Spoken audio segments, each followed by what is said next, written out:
Welcome to Mind Decoded, where we explore the psychology behind human behavior. Let's decode today's topic. You know the habit is bad for you. You know you should stop. You've tried to quit dozens of times. You use willpower. You make it 3 days, maybe a week. And then the craving hits. The trigger appears, and you're right back where you started. Maybe it's checking your phone compulsively. Maybe it's eating junk food when stressed.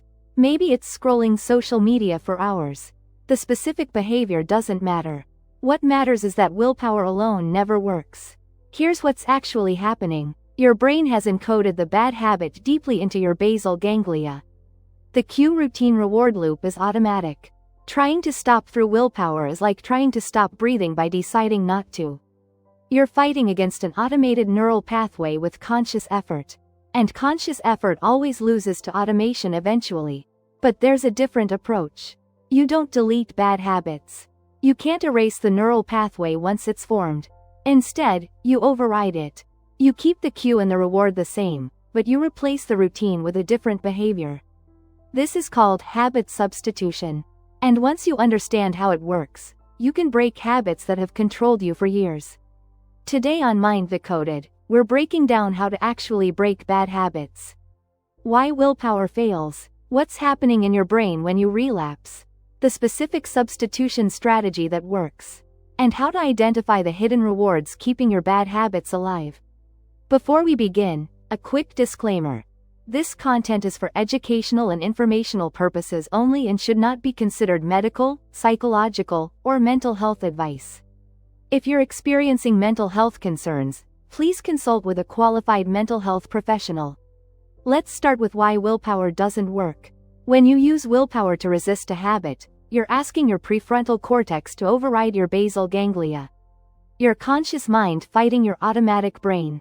Your basal ganglia operates automatically and effortlessly. But your prefrontal cortex requires energy and attention. It depletes throughout the day. Research by Baumeister shows that willpower is a limited resource.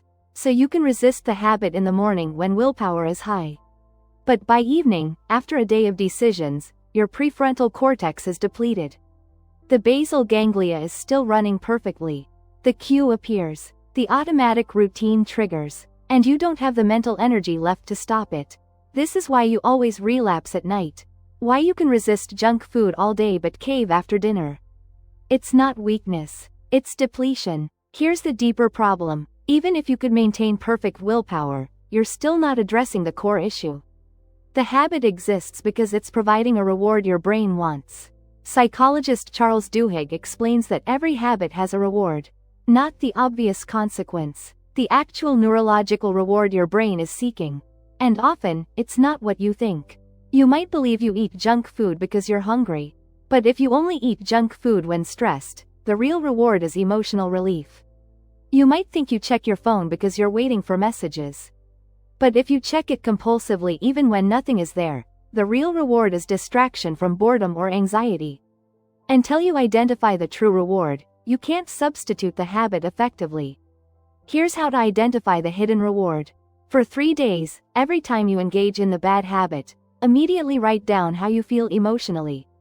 Not what you're doing, how you feel. Stressed, bored, anxious, lonely, frustrated, tired. After 3 days, patterns emerge.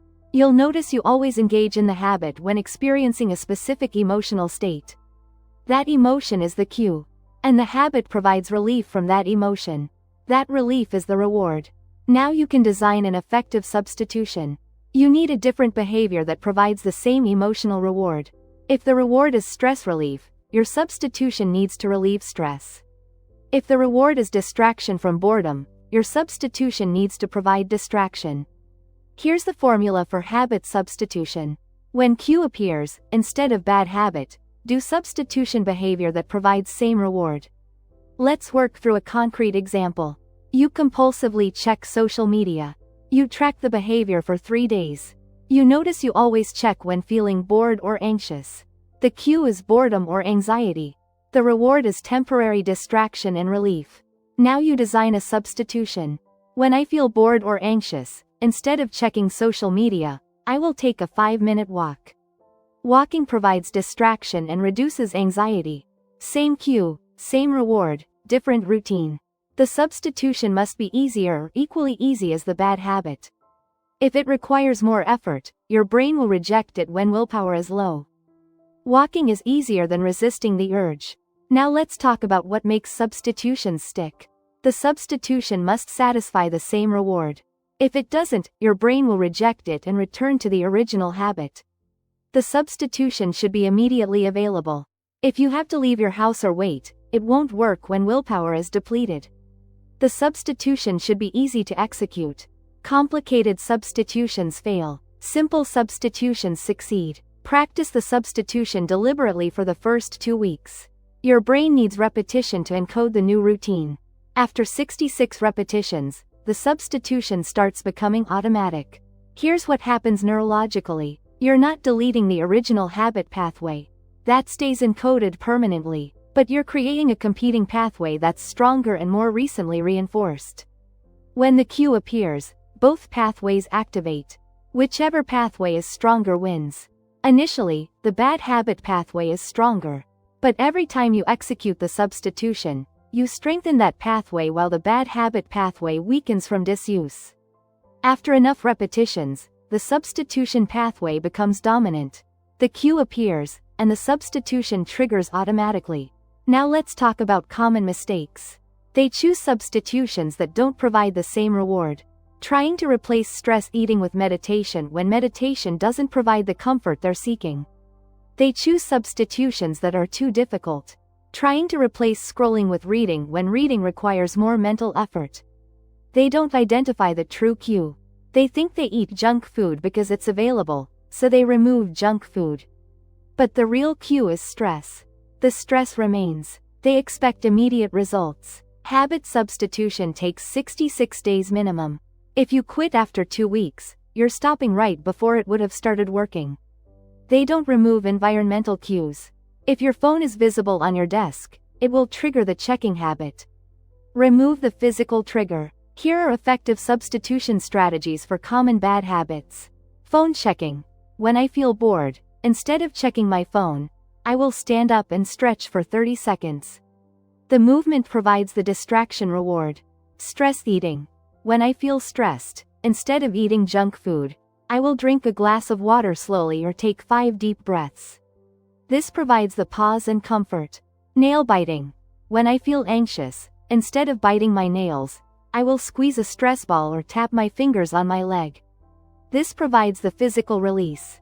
Social media scrolling.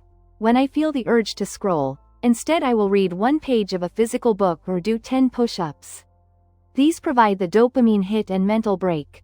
Notice that each substitution is simple, immediately available, easy to execute, and provides a similar reward to the original habit. Now here's what habit substitution doesn't do. It doesn't make the urge disappear completely. You'll still feel the cue. You'll still experience the desire for the bad habit. But you'll have an automatic response that redirects the urge.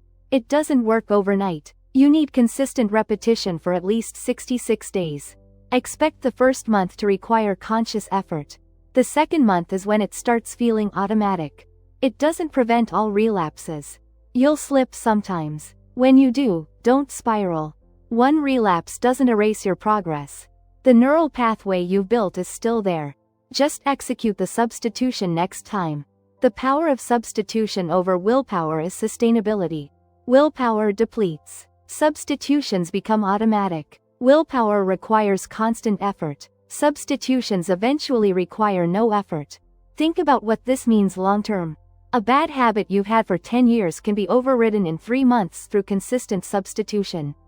Compare this to years of failed willpower attempts. The difference is working with your brain's habit system instead of fighting against it. You're not weak because you can't quit through willpower alone. You're fighting against neurology. Your basal ganglia doesn't respond to willpower. It responds to repetition and reward. Give it a better routine that satisfies the same reward, repeat it enough times, and the habit breaks. Next time on Mind Decoded, we're exploring a phenomenon that affects every relationship you have. The Zeigarnik effect. Why unfinished tasks and unsaid words haunt your mind. how your brain processes incomplete actions differently than completed ones, and how to use this psychological principle to improve your productivity and mental peace. Don't miss it. And that's how the mind works. If this helped you understand yourself better, subscribe for weekly psychology insights. Thanks for watching.